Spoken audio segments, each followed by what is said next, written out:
नजरों को फेर न ले राघव।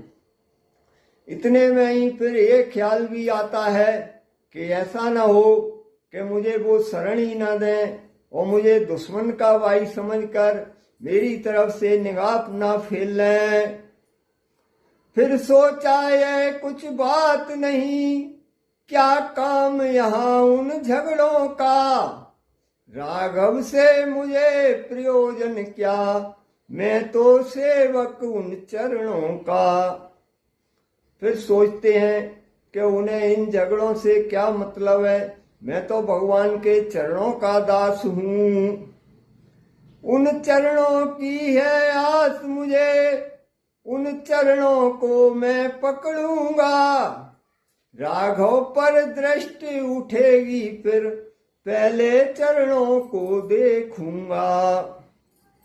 विभीषण जी सोचते हैं कि मैं तो उन चरणों का दास हूं, सीधा उन चरणों को ही पकड़ूंगा।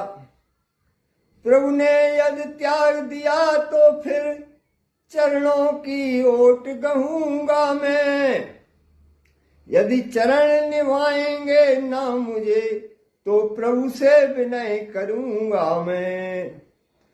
यदि प्रभु मुझे त्याग भी देते हैं तो मैं उनके चरणों को नहीं छोड़ूंगा।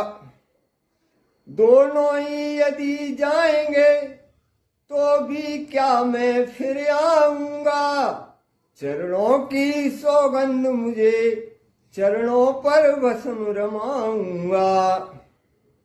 अगर फिर भी वो मुझे अपनाते नहीं है तो मैं फिर उन चरणों का ही स्मरण करके भस्म रमा करके और संत बन जाऊंगा।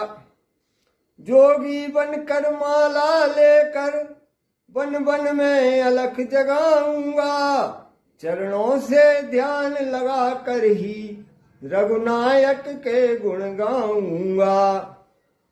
अगर ये भी स्थिति बनती है तो भी मैं जोगी बनकर माला लेकर वन वन में अलग जगाऊंगा और भगवान के चरणों में ही ध्यान लगाऊंगा और उनके ही गुणगान करूंगा। अपनी तामस दे पर फिर कुछ आई गलानी, फिर सोचा उनके निकट जाने में क्या हानि।